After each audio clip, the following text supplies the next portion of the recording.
Notes. Okay. Hello, everyone. This is Halftime Chat with Addie's Diary, and today we are speaking with the legendary Kenny White of the Whitehead Bros, learning about his legacy, the things he did in the past, and what he's doing in the future. Kenny, how are you doing today? I'm doing fine, Adeline. How are you today? I'm doing great, thank you. As you know, we do have an international audience, and the first question that we always like to start out with is, where are you from? Originally, I'm from Philadelphia, Pennsylvania, Nice. United States of America. Yes. And so, being that you are from Philly, I know that's a huge music scene with many acts to come out of there. What was it like growing up in an era filled with the Philly sound? Growing up in the Philly Sound was it. Now that it's all a legacy and things have but it was actually just fun and Mhm. people hanging out. I didn't actually know that some serious things were going on, but it was very fun and a lot of people had a great time and they had a great time making music. Mhm. So, pertaining to music, what was that introduction into music? Where you did you grow up in a church, like many stories we've heard? Did you come from a musical family? How did that introduction to music happen? It was quite different for me. Although my mother was into the church and taught us gospel songs, I didn't grow up like a PK, like a preacher's kid, and I had to play in church and have Mhm. that type of discipline. My father actually wrote songs, a whole list of songs from Fulfilling International. He started out off as a doo-wop singer who sang for Otis Redding. Mhm. Went on the road with him.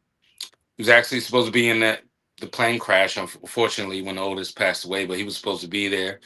Then he actually was a staff writer. He and his partner, Gene McFadden, were staff writers. He did everything. And then around like 1972, they got there. And then by 79, they came out with their own song, Ain't No Stopping Us Now, which Mhm. is an anthem for a lot of people, but that's another story. But so it was around, but it is never like I had to go to music school. I had to practice. It was like if you picked it up, you picked it up and you show that you're serious, but that doesn't mean somebody's going to walk you in and get a deal. I think that Right. everyone had to earn their keep and put in. But if you showed seriousness about it, you did have some great influences around you. Okay, so I'm curious. I know that your mother, Miss Anita Whitehead, she was into opera and gospel. Is that where you learned how to actually use your voice?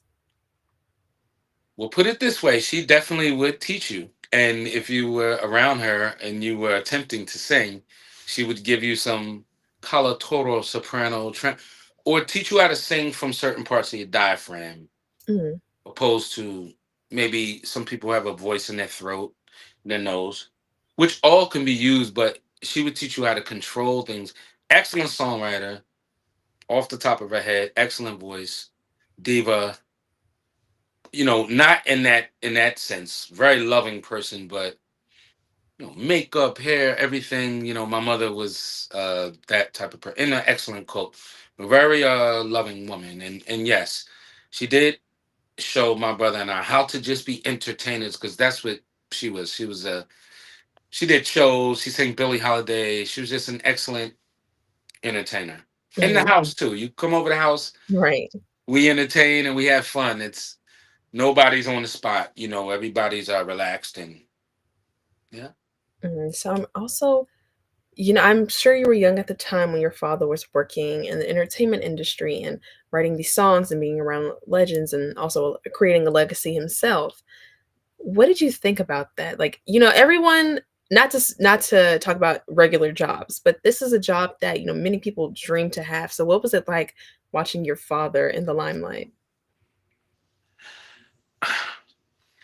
As you would probably expect, it just hits you, Mhm. especially when you were my age, because I was younger. So you hear someone kind of working on a song, maybe in the basement. Next thing you know, it's on the radio. Mhm. You start kind of you get a word here, you get a word there. You start putting it together.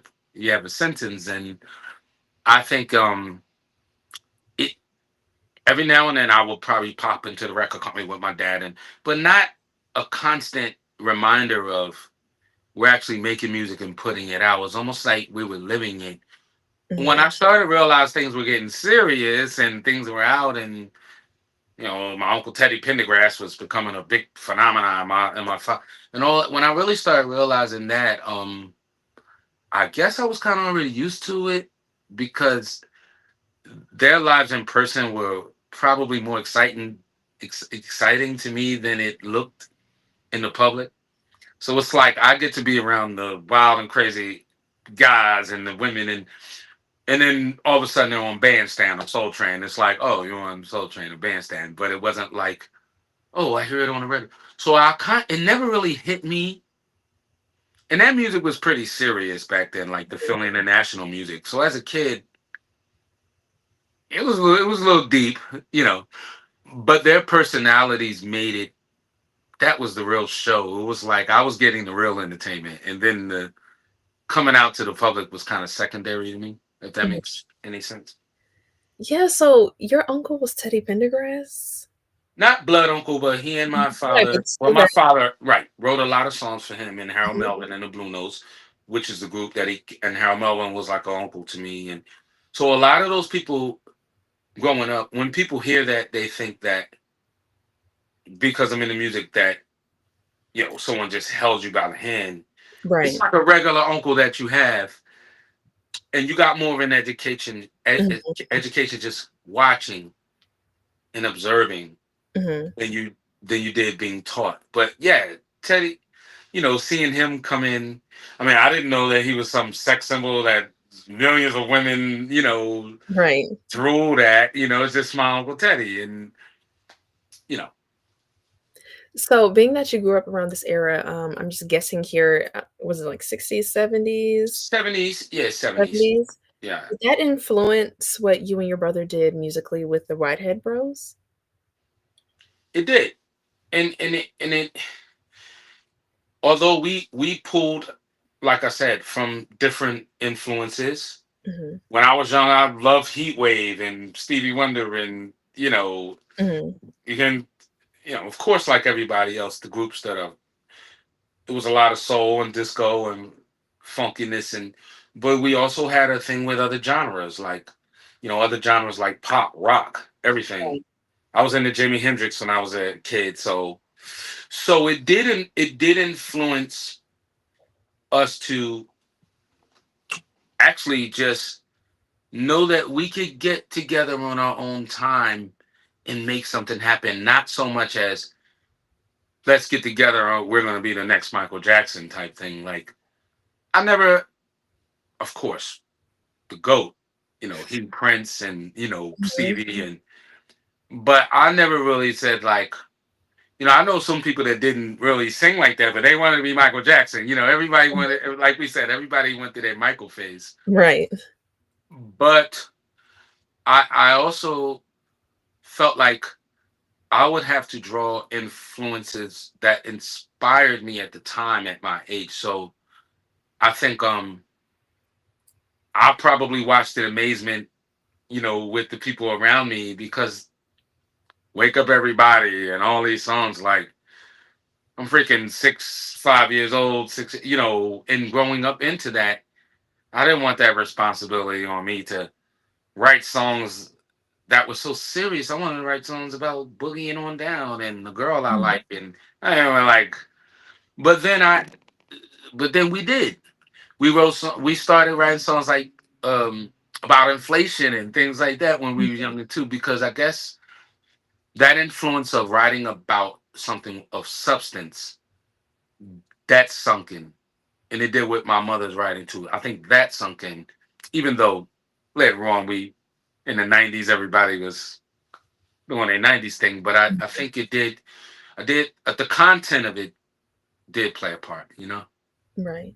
So, being that you have musical ties to the industry itself, was there any advice that you had gotten from people around you to navigate the music industry, but more so like the business side?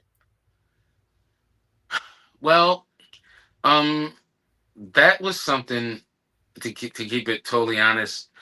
That was something I learned. Um, I guess out of necessity. Mhm, and then, and out of I never was one of those people who just was signing everything and made that many mistakes. But if you Right. count up the contracts and everything, you look back and you say, I could have did better. I could have made it better. Or maybe I need to learn more about royalties and Right. income. And it's always changing anyway.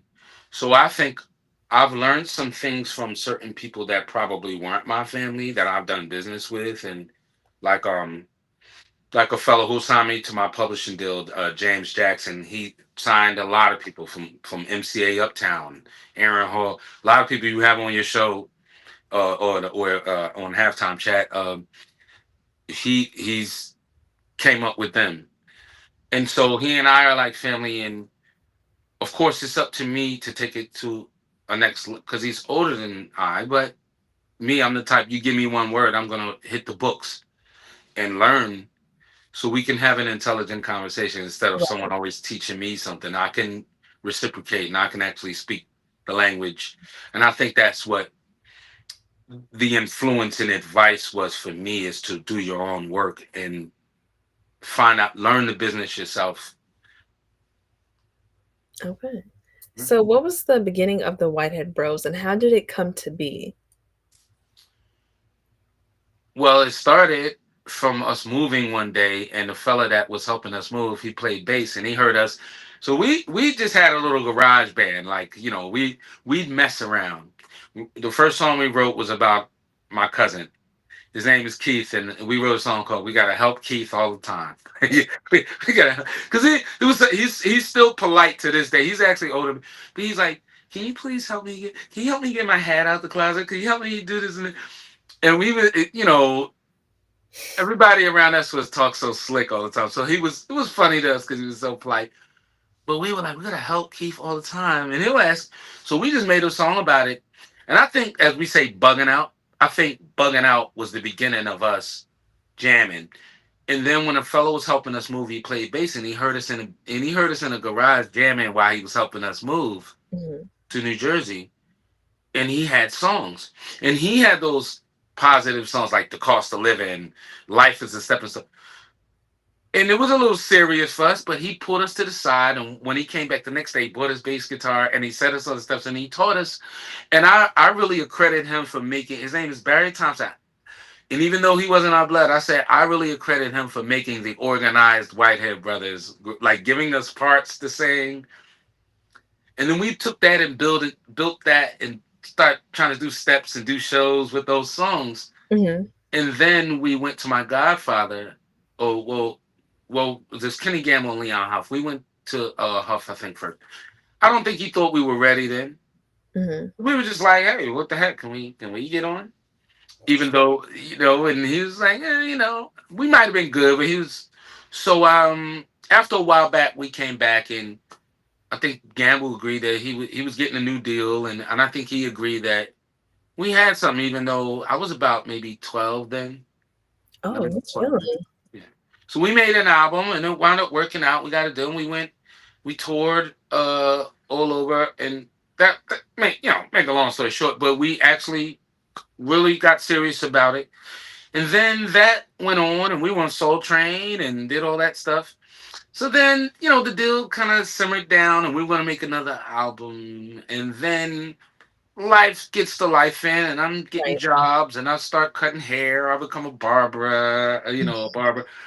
Now I'm a barber, and I'm only like 19, 20. Like, well, I started when I was 17, but the up until the time I only cut for like a few years, and I was really getting good, and I could have opened up my own shop. I was actually, razors when I was like 17, using razors on grown men. Mhm. And then a person, McKinley Horton, who's actually a great songwriter. He wrote "Gotta Get You Home with Me Tonight" from Eugene Wilder, that old tune, and "Dreaming" for Vanessa. So he actually found me in a barbershop because he used to try to do demos with us, and he called me. He's like, "You want to do a showcase for Motown?" And I'm not shopping a deal. I'm not running around trying to shop a demo tape. I'm just making money. I'm doing my thing, but Right. I tell people, no matter where you're at in life, always cook. So I had some demos because Mhm. anywhere I could record or I get in the studio, I had stuff to get off my chest because you can't. Once it's in you, it's there. Right. No matter if you do it as a business or not. So I said, all right, well, I called my brother, called Jay Step. I'm like, Jay Step, you want to put the band back together? And I remember going up to the Army Navy store, getting some Desert Storm gear, and then this. And he didn't even actually come to the show because we flew out. It wasn't a showcase with a bunch of people. It was like they was like, go in that door right there. It was an exit door. I had on Mhm. like some Timberlands, some nice brown ones too. I kicked the door in. It was people sitting in fold out chairs like executives sitting there like this. No audience, no nothing, no girls to feed off of, just people looking at you Mhm. like this. Right. That's how the industry is. Mhm. You're not always gonna have that, And flair to play off of, right? right. That energy. So, but of course, came in there and did you gotta stay focused, right? Came in there and did what we did. Honestly, I wasn't sure if we were gonna get it wasn't like when we left, like we smashed it. I just was like, that's that. We shot our shot. Mhm. If anything, I'm going back to the shop. And and life goes on. But we actually got a call that they wanted to sign us. So that's how in the 90s we got back into making that album. And a lot of people, just one thing, a lot of people think because I've done so much on the album that it was like I had a deal to do that. I had to pitch my songs, even though I'm the artist. The guy who signed us, Steve McKeever and Joe Busby were the executives, but the guy who signed us, his name is Daryl Jones. He just finished Cardi B's. He's doing a lot of stuff now, but we were his first project for real. Wow. He's at Atlantic, yeah, and he's quite a hot shot, man. But he signed us, and one thing about him, he is a tough critic, Mhm. like Simon Cowell. You know what I mean? On Right.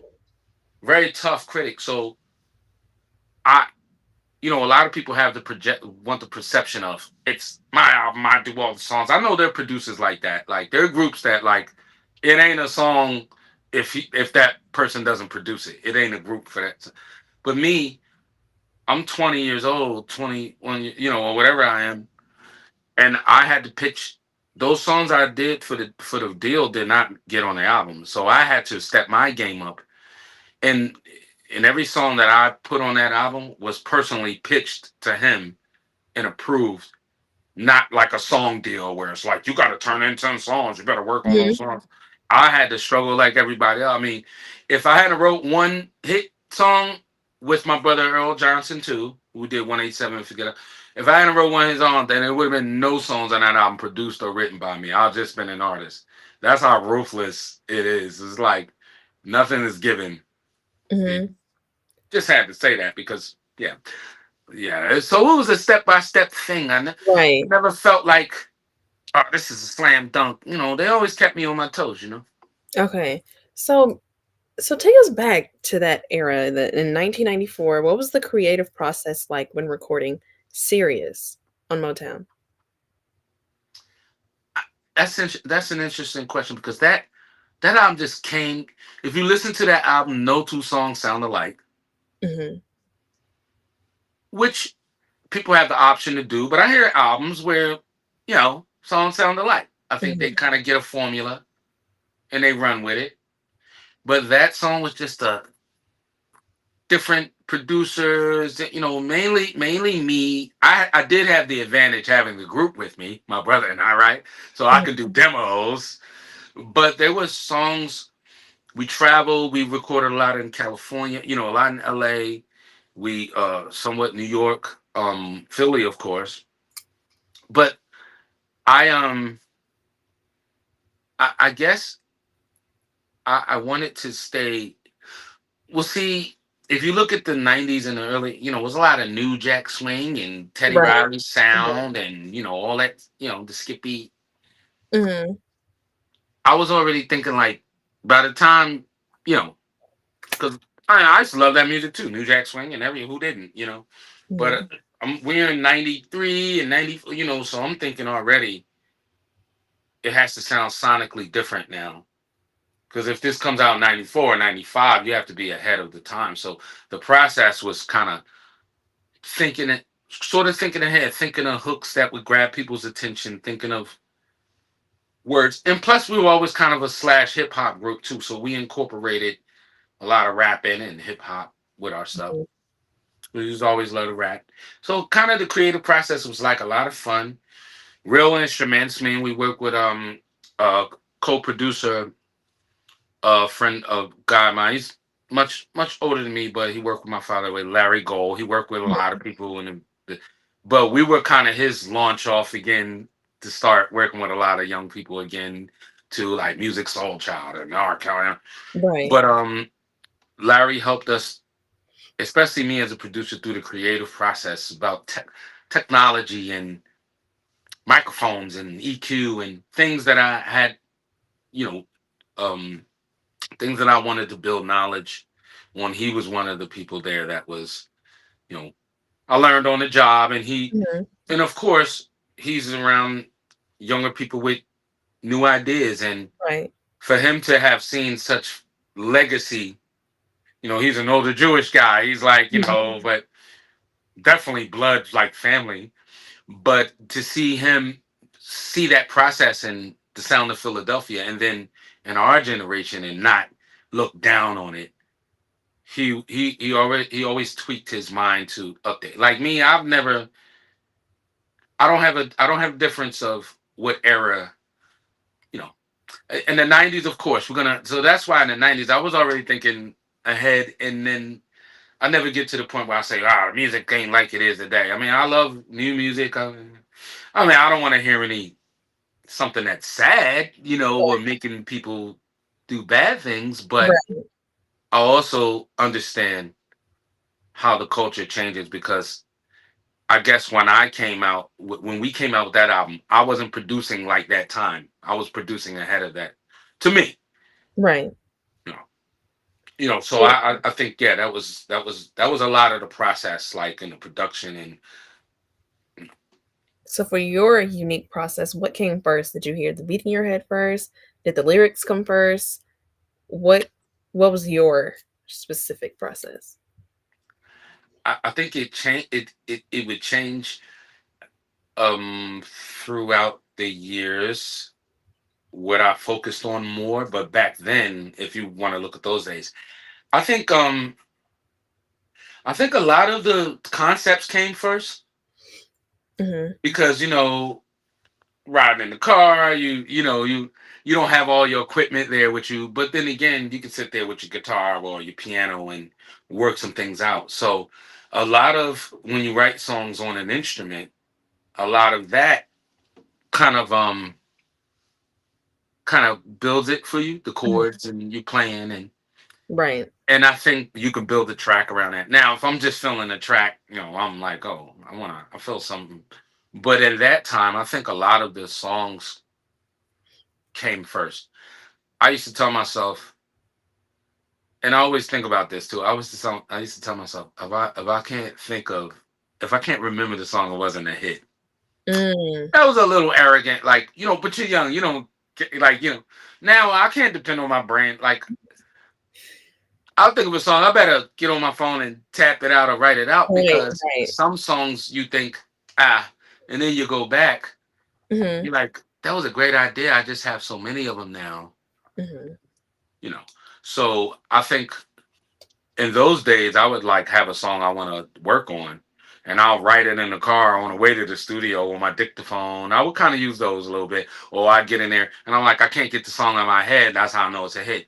And I Mhm. love that feeling, but once you start building so much, you can't really judge everything you do like that. Right. You might go back and hear something you did 6 months ago and be like, wait a minute, I slept on this. Wait a minute. You know what I mean? Mhm. I'm Right. sure you know that Right. feeling. Right, right, absolutely. My next question is Your Love is a 187 and Sex on a Beach had the perfect blend of street and sensual. How did those songs come together?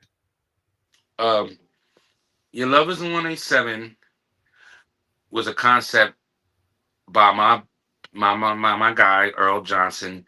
And it's a funny story to it because we did the song. I hope like finishing writing do the track. We did it kind of together, but then I gave it to the evil Daryl Jones. And I'm just like my A&R guy. He cut it right down. I waited for it to get to his office. Mhm. It got there and he played, back in those days you have to send a DAT. You gotta wait till it gets there. It's not like I'll send it to you now. Like this spoiled stuff we have now. You have to pay money, send it out. And when he got it, he was like, it sounds like it needs to be produced. I was like, because I thought, as a producer and with everybody's input, I thought we did a hell of a job.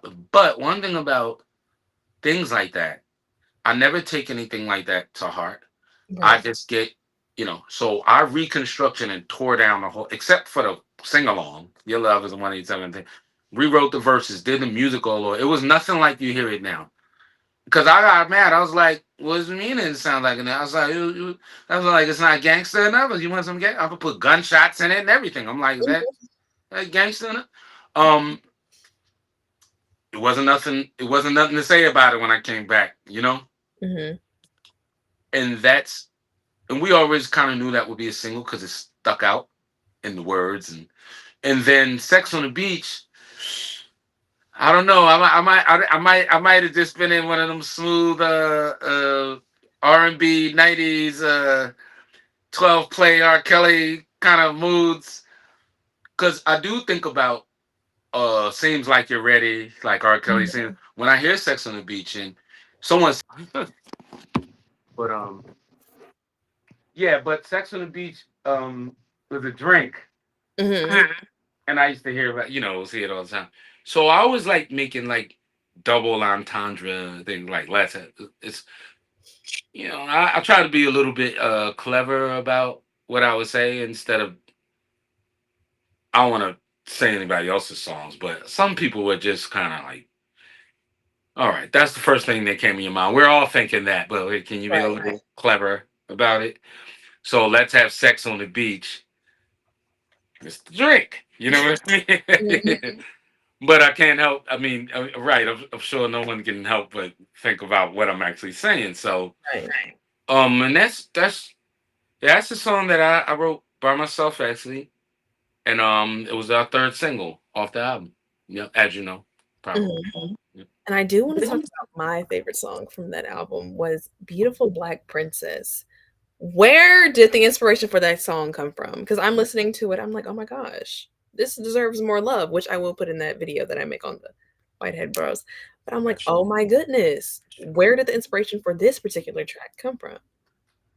Well, thank you first of all, and honestly, and the first person to actually hear that song was my father because he was in the next room when I wrote that song, Mhm, and I was thinking of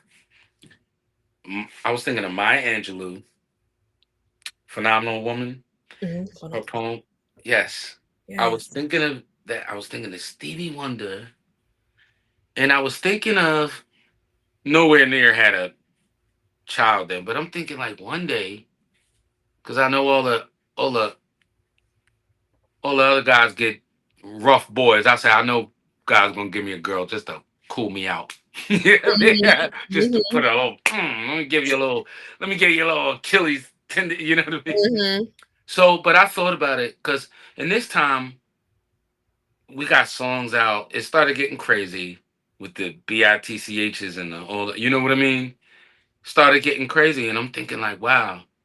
Years later, if I have any young ladies, have any influence over, what would I want them to hear from me?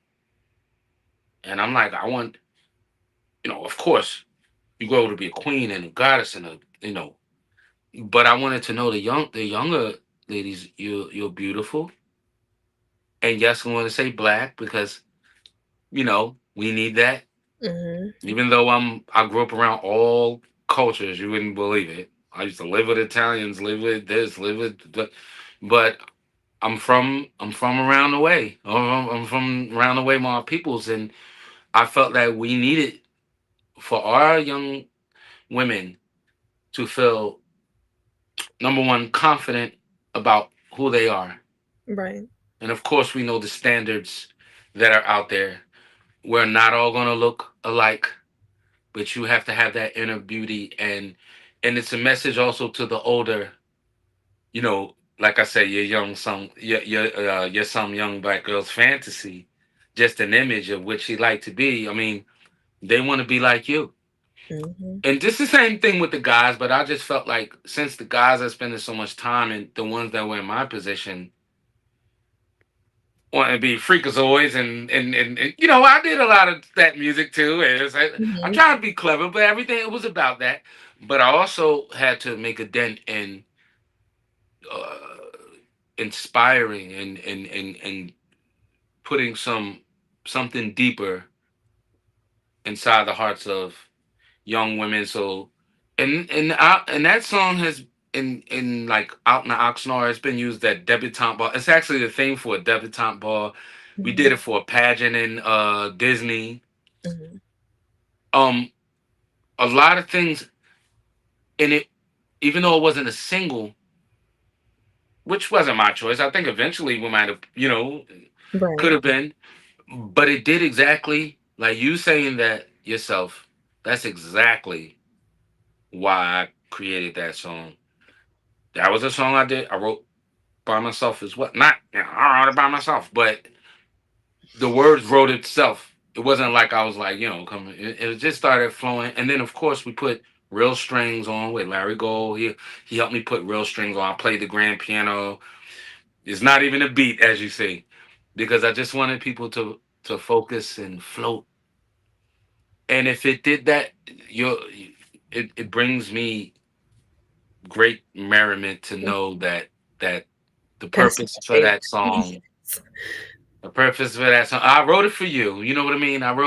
Yes. I wrote it for you, and thank you for accepting it, and receiving it the way it was intended. You know. Yes, thank you. Yes. On to soundtracks. Forget I Was a G was featured on the Jason's Lyric soundtrack. How did that opportunity come about, and what did it mean to you to see your music on screen?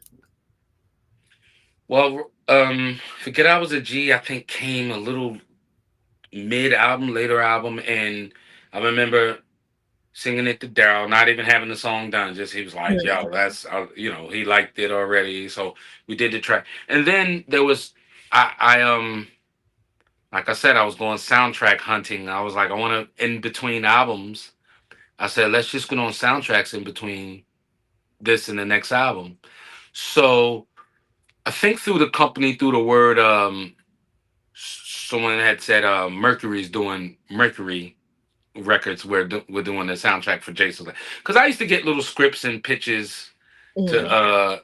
you know to do like submit songs. For some reason, this it just worked and it fit because of the concept of the movie and the concept of the song. You're trying to leave the street life for Mhm. the love of your life, and I think it worked. I just didn't know that it would be in there a couple of times and be number two on the album. I didn't think that they would because they had Black Men United, of course, and all Mhm. that stuff. You will know, yeah. But which we were supposed to be on. We were supposed to be on that song. What happened? What they call they called us, and I can't tell a story without making somebody sound a little bad. But we didn't do anything. Where they called us up they called us up, New York, to come up New York. My brother and I, my manager, with him, and and they said I didn't know D'Angelo. I had never met him. I still hadn't ever met him. I met rest in peace Angie Stone. Speaking of association, but I didn't know him. Brian McKnight, I knew about, but he came out. We were playing pool, and because I guess he was producing it with him and working on it with him. So they just said they want you to come up and be in. We were offered to come up. They called us and offered us, and we're like, well, okay. So we come up and we sitting there. We're in the studio. We're in the lounge playing pool. We're chilling, waiting for our turn to burn. And after a couple of hours or so, I don't know how long, but someone came out and was like, it wasn't him. It wasn't D'Angelo or anybody. Someone else was came. I think the guy who ran Mercury was up there too at X time. But somebody came out and was like, we sorry, y'all can't be on the record and this and that. That's it. No. And my manager, began to protest a bit. but I always manage my own situations too. Like I Mhm. don't like, and my brother, he kind of looked like, you know, but I said, well, thank you. We spent money, we spent our time, we spent everything. But me, the way I am in this in life, now I'm not gonna let anybody run over me or my, but I thought protesting that wasn't worth it. Right. I told my brother and my manager, hey, it's okay. We'll thank you for having us. Now, of course, in the car, you're like pissed and you not, or spent all this money getting up here, and everybody works hard for their money. Nobody's, I don't care if it's a couple $100 you had to spend, but Mhm. you wasted. Could have been doing something else. Um, but one thing I never really tried, cause I'm from the neighborhoods, a lot of them. And when we bring certain energy into something we find pleasure in and we want to do to express our talent and the gift that we have, we can't bring it's so much negative energy brought into this. So even if I guess that was their dream that we just walk away because nobody wants to let you down like that and then you and it turns into you know difficulty. Right, right. So I gave them what they wanted to tell us that we can't do it and we turned around and left. And but we still, like I said, we still want to be in number right after that song. We're number two on the album. Mhm, We're in a movie at least a couple of times. So I think that things have a way, not that we had to get something out of it, but mhm, it's just the fact we did get something out of it. And it didn't have to be on a We Are the World kind of record. Even though I love everybody that was on that record, I know some of the people on the record. mhm, And number two, I can't say anything about D'Angelo because I don't know him. I didn't. He never personally came out and said, "I got a problem with you guys. You can't be on the record." mhm, Maybe that could have been it. It could have been the fact that he didn't know us, and when he had to make choices, somebody had to get cut. mhm. And what? So I never took it personally. But we were supposed to be on the album. That was an interesting story, though. But as you see, it's hard to tell the story without sounding like you're being Right. like you salty at somebody. But no, I don't do things like that. It's all good. Mhm. You That's know. interesting because it's this website where you can see everyone's credits, and so Yeah. that's what I did for you, like, in my research, and You Will Know was on there. It has You Will Know under, like I think it's under one of, like, a Changing Faces remix that you did, and Oh. You Will Know was literally on That there. that was actually my first remix. Yeah, Oh, really? Kenny Smooth Carnegie gave me my first remix on "Changing Faces." Actually, R. Kelly wrote the record, but I did Mhm, that was my first remix. The first time I ever got paid to do a remix. mhm. Yep, change. Shout out to "Changing Faces." You know. So what's the process of doing a remix? So were you credited as a producer? What role is that when you're added on as a re to do a remix? You can yes, you can be. It is produced by you. Mhm, If you do a remix, produced by you, but it's also in the '90s we started doing remixes, changing the whole song. mhm, You remember, when you look back and see remixes, they have.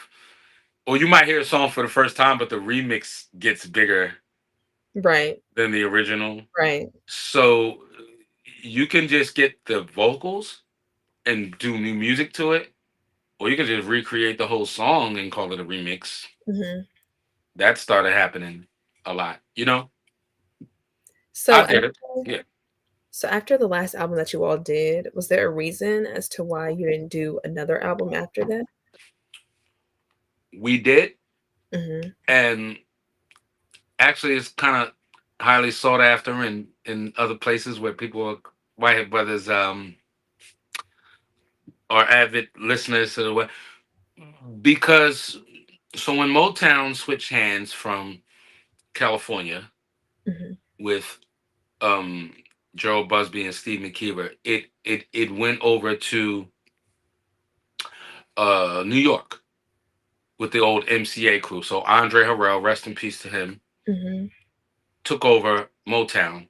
And so we started working on our second album. So when we put out the single Feel Your Pain, we had Everything's All Right, written by Big Bub and I, Big mhm. Bub from the group Yes. Today, one of my, big brothers, Mhm, excellent writer, excellent singers, worked with everybody in that time in the business.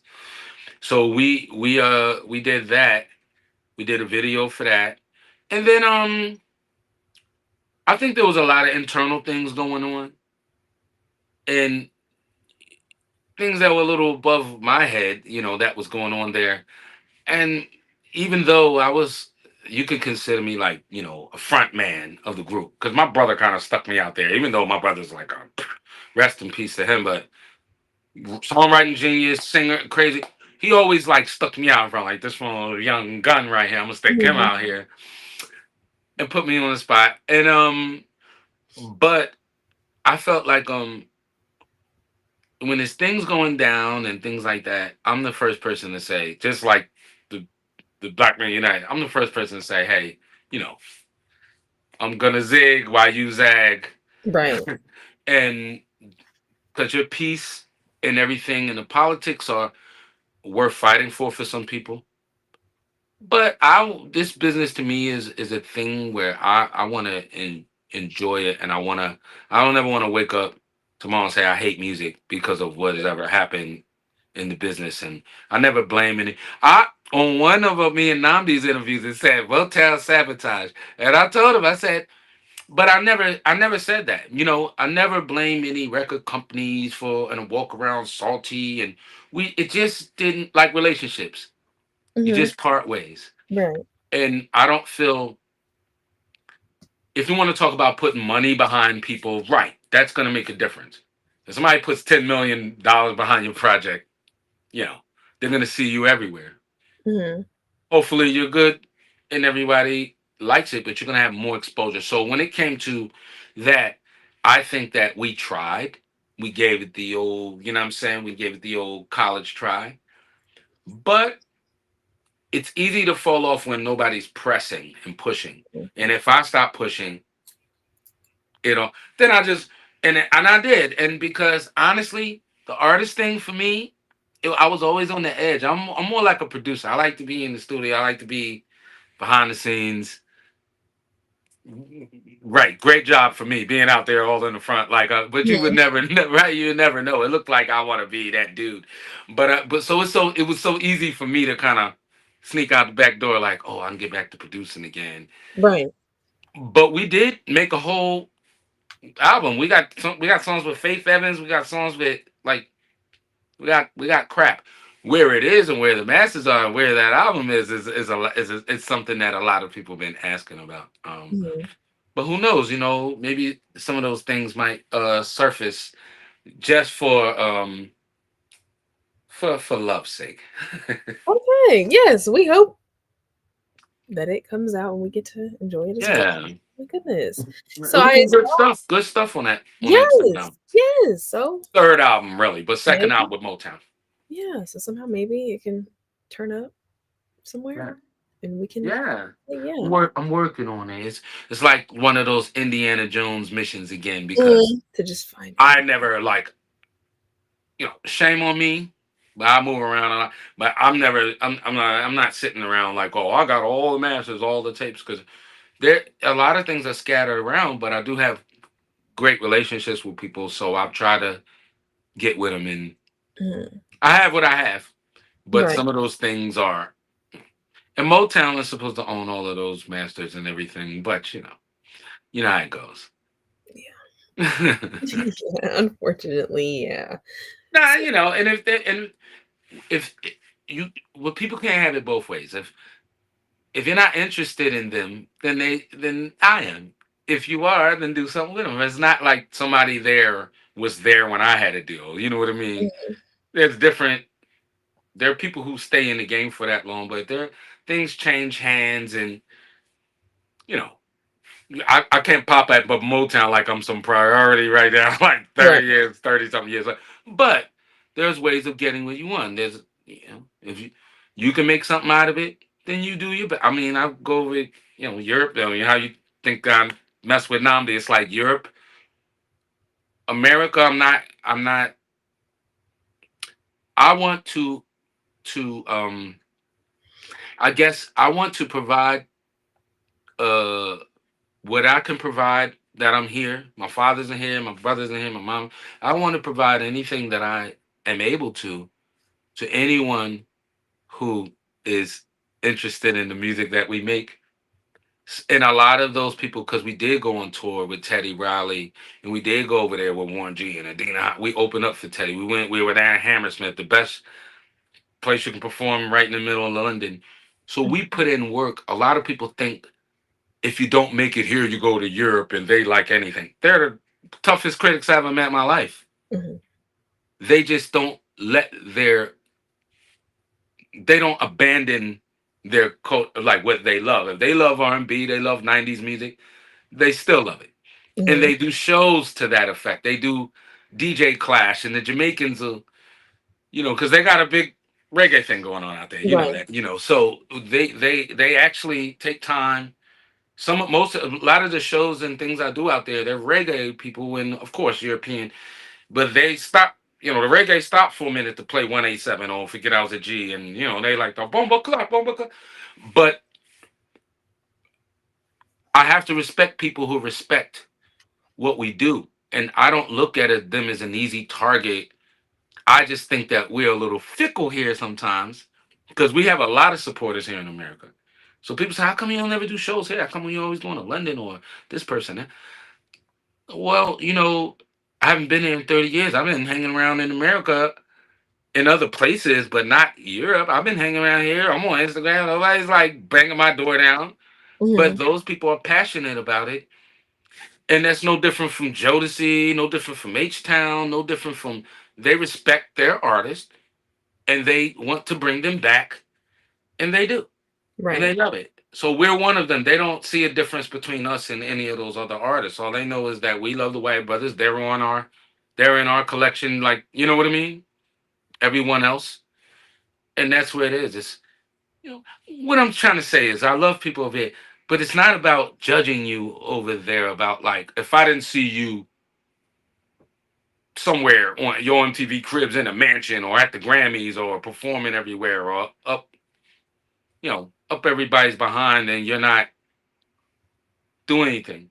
Right. And I might not be doing anything as an artist, but I will go do my little move over there for people who they really want it. I'm not gonna force it on anybody over here. Like, people Mhm. had to really get me over there to do shows because I'm not really trying to do a show. It has to make sense and to make a return after 30 years. Mhm. You know, I wanted that to be special. And I stayed over there for a month, moving around, doing. I set up my Mhm. own tour. I set up my own interviews. I set up everything. So I don't have Mhm. no Motown behind me. Now we still in business together forever, but still, that's what because I want to show homage to the DJs out there who played our music, to the people who appreciated it, that have passion for it. I'll Right. put myself on a line. I'll get myself together for that. Mhm. Mm. Awesome. Okay then. Um, we recently just celebrated an anniversary for Soul Train, and I Yeah. saw on your interview with Nandi, you are one of the few people to get Don Cornelius, the host, to dance. What was that like? um, like I said, he had just came back from surgery, brain surgery. Mhm. Um, Everything was quiet as a mouse in there. It was like, don't make too much noise, Donson. And he decides who's gonna come on next or not. So he actually came in the green room. Now Mhm. I'm speaking your language now. The green Mhm. room. He actually came in and saw my mother and was like, "Hi, beautiful lady. Who are you?" Not like that, but just noticed Mhm. that she was chilling and looking poised. And he was like, "Well," she said, "Well, where the way is we." Of course, him hearing that because we've done my Philly International has done Soul Train themes, and everybody blew up on Soul Train from my father and them went crazy, Teddy Pendergrass. So when he heard that, he was like, "Oh, like what y'all got?" He didn't know we stunk. He didn't know nothing. He said, "Y'all on next." And Orange Juice Jones, that "Walking in the Rain," that funny song, I saw you. yeah, yeah, yeah. He was on that day, Mhm. and Don did him, and but when he did our interview, I don't know who told him or whatever. He was like, "But I heard y'all can rap." And he was like, "We can't." Oh. I said, "Yeah, we rap." He said, "Y'all can't rap." I looked and we you said, we said to all the fly girls with a Whitehead brother, Studious K, that was my old name. Mhm, MCJ sneaking under your covers. WHITTHEAD, kicking it live for the ladies to see. We're not Batman and Robin, a teacher in charge, but we knock the ladies out just for singing a song. And by the time we got to that, he stomped his foot and did some, and his thumb was big too, so that it mhm. made like an impact. But he bang, and stomped back.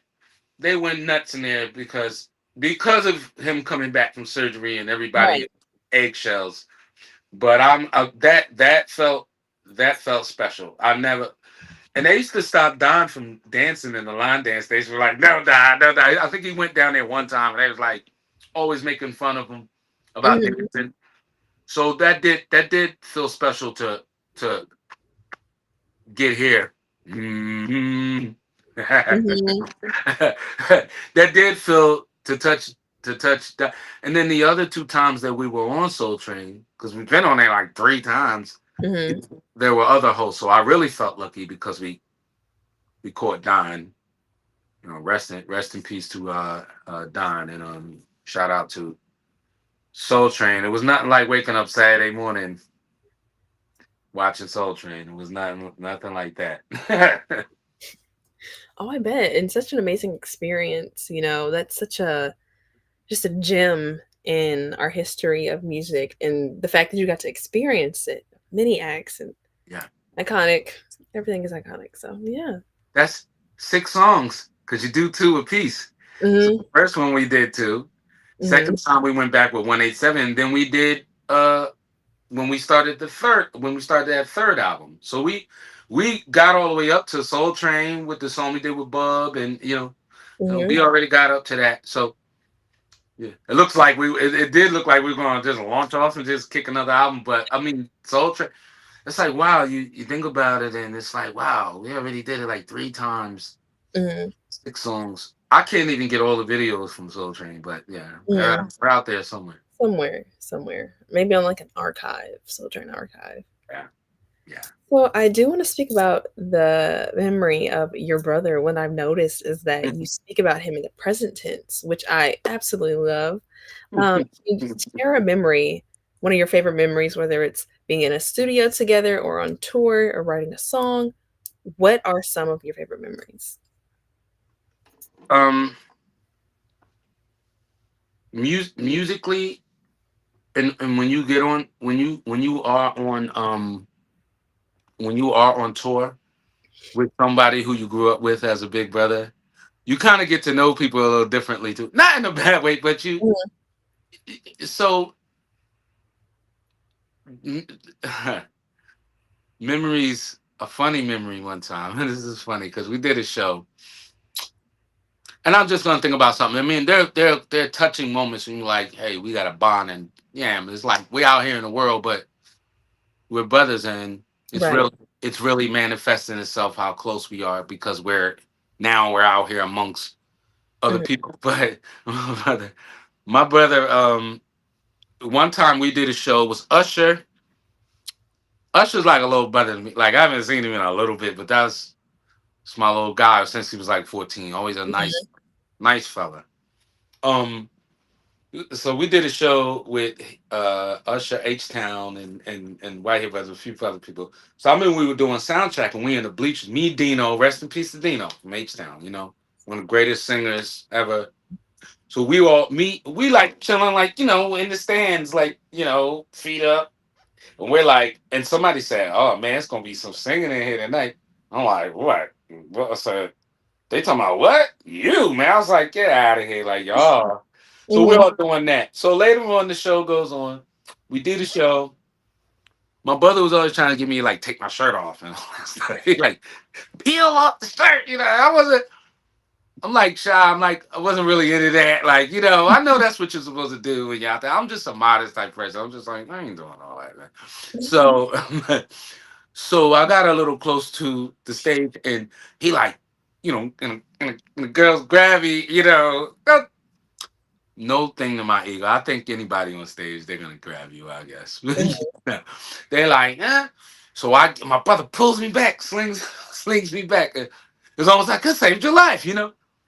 And he gets close to the stage, and he had on like one of those hockey jerseys, Mhm. and they got it, and they ripped it off of him. I mean, clean off of his. Oh. And he had a little placenta. He had a little gut Mhm. right at the time. He could get. My mother's bigger than me, but he was like fat, but he had a little gut at the time poking out. And we were in the car the next day, and it was a good show. He was feeling good about it because he'd never taken his shirt off and nothing. So we get in the car and we got the girls, we got our dancers with us, and everyone's in the car. And the radio station that we did the show for, they're on live, and we're in the 16 passenger van, and they said, yeah, the white, they said the Whitehead brothers, Whitehead brothers kicked it last night too for crazy show. They did crazy, so and so, and they said the girls ripped their shirts off. He said, well, one of them looked like he was 7 months pregnant. And wait, Oh my gosh. and we in the car, and the car got so silent because at first that was a thing to say. First of all, so I'm turning around, looking at my brother, because you know, I'm I'm I'm funny, but I'm gonna be serious first. You know Mhm. what I mean? Mhm. Things are more serious. So I looked at my brother. I said, he was looking like I'm like, what's up? I said, what's up, man? I said, you wanna, I said, we will turn this van around. What's up? We will Mhm. turn this van around, go to that radio station.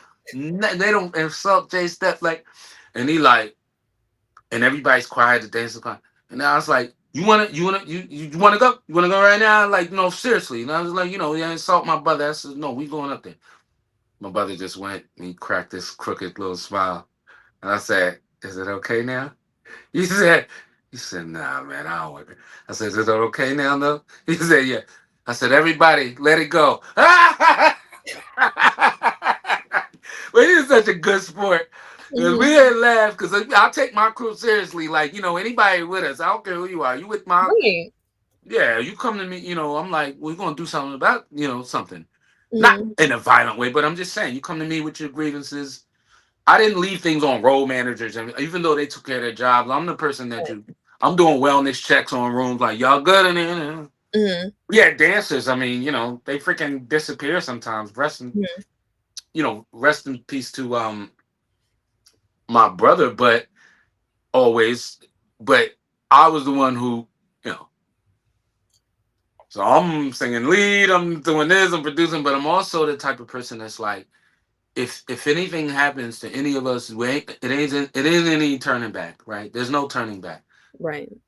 And if ultimately, if I'm making a lot of decisions, you're with me. If you go on a road like somebody on a road your age, like 22 and things like that, or oops, I said that on live. I didn't tell you. Okay. You can edit that. You can edit that. You told me on that. But still, you have people home, right? That are like, I know my baby is smart and know how to make, but Jesus, you're like 8 hours on a plane from here, or you're across the seas. I'm just praying that you're safe. Right. There's trafficking, there's people kidnap people. So I was always safety first with my dancers, background singers, and even the men, even the guys who would, our band, and even though they were, a lot of them were like, did come from the church, and things like that. We didn't have security, and I never had security. We never had security. Mhm. I mean, if people had security at the venue, you know what I mean? Right. We put somebody on us, but I didn't walk around no big dude named Lurch. And we went on tour. Motown was like, we'll give you like one security guy. I was like, what are they gonna protect me? Like, dude, protect me. Protect Mhm.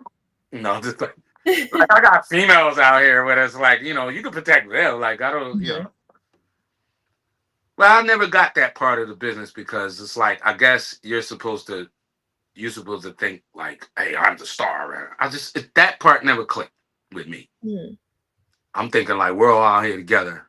Mhm. We're all in this Yeah. together, and Yeah. everybody's gonna be safe.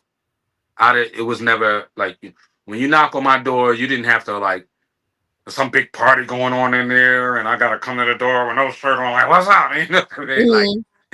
it's always like I was available for my people, and I didn't have as much fun as everybody else did, but everybody was safe.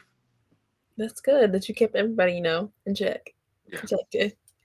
Well, right. as we reach the end, we do want Yes. to know, what are you up to today? And is there anything that you are going to come out with in the next few weeks, next few months, years? Just update us on what you're doing now. Sorry, I didn't. You can edit that out too. I was trying to. I thought my phone was going batty on me. Um. Well. Oh, go ahead. Let me get my shot. Hold on. All right, because I had to plug my phone up. I went down on my last 3%. I thought I. Oh, Oh, cool. cool. No. No. I am number one. Aside from doing some film things, Mhm, that's we'll talk about once it develops. We'll have another. We can do another talk because I'm mhm, sure you'll, because I promise to keep you abreast on that. I actually have a lot of genres of music that I'm actually developing projects with. So some of them might be out. You might be in Disney World and hear something up there that you don't know I did. So mhm, my goal is putting content out there. But far as me personally putting the brand on as Kenny White or a stamp or what, I think I have a few tricks up my sleeve with that. And if people still want to hear music from me personally and don't feel like I'm over the hill, I got something for them. But I want to help younger artists. I don't care if you're young or not, but good artists or definitely younger people though, because I think we got to keep moving them in the direction like you're in to keep creating substance. I'm never gonna put the music down today, and if people are talking about their life experiences and things like that, that's coming from their heart. Those are the true feelings. But I also want to influence right. a diverse um way of expressing ourselves and not feeling like it always has to be the same way to fit in. Somebody's got to think outside. Like a Mhm, person like you could be like, well, I'm trying to catch up with, Lil Durk or listen. I mean, not that you wouldn't, but it's trying to catch up with a old geezer like me and stuff like that. I mean, that shows substance, and I think that in music, I wanna be an influence to that and help people trying to figure out their way with some real songwriting and you know I know people can rap and do this, but I want people to still write songs and they don't have to be singy songs. Just write something that's coming from your heart, and right. that's what I want to do. I want to help or produce, continue to produce. I don't sit in the studio all day like I used to, but I got tons of tracks. I got thousands of tracks, and I make tracks while I'm going to Mhm, sleep. I wake up and forget I made them because just like I told you when the deal came, I had ammo. You know what I mean? I had stuff in the mhm, bag to actually. Sorry about that. I had stuff to actually be ready for the moment. So that's why I always tell people just you can go out there and you can go hard, but be ready for the moment when it comes to you also. So I'm ready to put music out and things like that, but I also want to get more into film and sync music more into films and things like that. You know what I mean? mhm. And one question we always love to ask our guest is, if you had a Mount Rushmore of artists, who would be up there for you? I think it's only like four of them up there, right? Four or Four? five. Right there. Four? Um. Whoa. It's always going to be that thing. You're going to say something, and then 10 minutes later, you're going to think about something else. But I Right. will. I will say. I will say Stevie Wonder must go on Mount Rushmore. Stevie Wonder must go up there. I would say not because of the popularity and the but Michael Jackson definitely because of his extensive career as a child and having one of the most beautiful voices and being the most greatest, one of the greatest. And I would, I'm going for the old favorite Prince. I mean, Prince was bad as heck. on every instrument, every song. Prince looks at you like you don't even know how bad I am. Like you don't even know. If I can't even put out enough records for you to tell how. And and if Mhm. I were to put another person, I would have to say I'm gonna have to go singer. And I got a lot of great singers I love, like Shirley Murdoch, this, that. Women who can. I'm gonna go woman this time. Women who can sing, but I'm gonna have to say Whitney Houston. Oh, yes, she's on mine, yes. She's on your list. Yes. Yes, I would have to say Yes. Whitney. And if you say, well, Whitney was influenced by, I said something about Whitney Houston. It's some celebrity, like, being in the business, people like so and so's down there. I'll be like, oh, okay, I'll go check them out. You like, if you would have been Whitney Houston, you'd be like, Whitney Houston's down. So I'll be like, you know, I'm breaking. When I was in Atlanta, real quick, when we did a tribute, I went there to pick up an award from Drake. Actually, this is it right here. This is up in it's from Fake Love. From the song that they did, and they used Mhm. Father song Backstabber. So we went to pick an award up. The Metro Boomin had a big night. They did a tribute for Janet Jackson. Tiana Taylor did a tribute. Everybody was there, right? So I'm in the bathroom and I meet this older guy, and he's in there, older man, and I told him I like this, I like this little hookup. It wasn't like it was different, but so he's like, well, I'm Bootsy Collins' manager. Bootsy Collins. He was like, yeah, what? You want to meet him? I was like, do I want to meet him? So we went down and he caught up with Bootsy and we took pictures and everything. And just before Mhm. that, I was my homie, my brother I took with me. He lives down there. He's business school. So his younger girlfriend, he left out to do some work, and we were in his spot, and she was in there doing around. I'm getting ready, trying to get my tuxedo ready, and I'm playing Bootsy Collins. I was like, you little young ass don't know nothing about. Excuse my language. I was like, you don't know nothing about this. I'm playing Mhm. Munchies for Your Love. I'd rather be with you. What's the telephone bill? I was like, I know this guy be Mhm. blowing your mind because And when I told Booty, I said my man, his little fine little thing was in the house. I had to show her what some real P Funk was. He was like, "Did you show her? Did you show her, man?" I said, "Yeah, baby." I said, "I showed her that P Funk." Mhm. I said, "I put that music was blasted." I said, "You never heard those. She ain't never heard that." But that's that's crazy how the influence and you see how those vibes are, right? Remember that. You see how those Right. vibes are. So I vibed him up and then wound up meeting him. So we do have to, we can bring things into existence. But yeah, well, I'm Boosie Collins, George Clinton, and all. I mean, that's another round. We need a Right. few Rushmore, right? But yeah, I would definitely put Whitney on, and I'm glad that you feel the same way. Absolutely, and thank you for sharing that story of the iconic, the legendary Bootsy Collins. Oh my gosh. Right. Well, thank you, Kenny, Lesson. for joining us today with Halftime Chat. We Yeah. are honored that you even would, come back to the show and speak more to the different hosts. And thank you so Yes. much for Yes. joining. Thank you. And giving reverence to our brother Namdi and giving reverence to the show and definitely you Adelaide. I mean, for bringing a fresh outlook to the show and a new perspective and of course more youthful perspective with a lot of insight beyond your years, and it's amazing. So thank you for having me. I had a great time speaking with you. Shout out to You and everybody out please there. enjoy. Yes, yes. And I don't ask this a lot for everybody, but follow me, Kenny Whitehead, on all social media. Yes. Mhm. Mhm.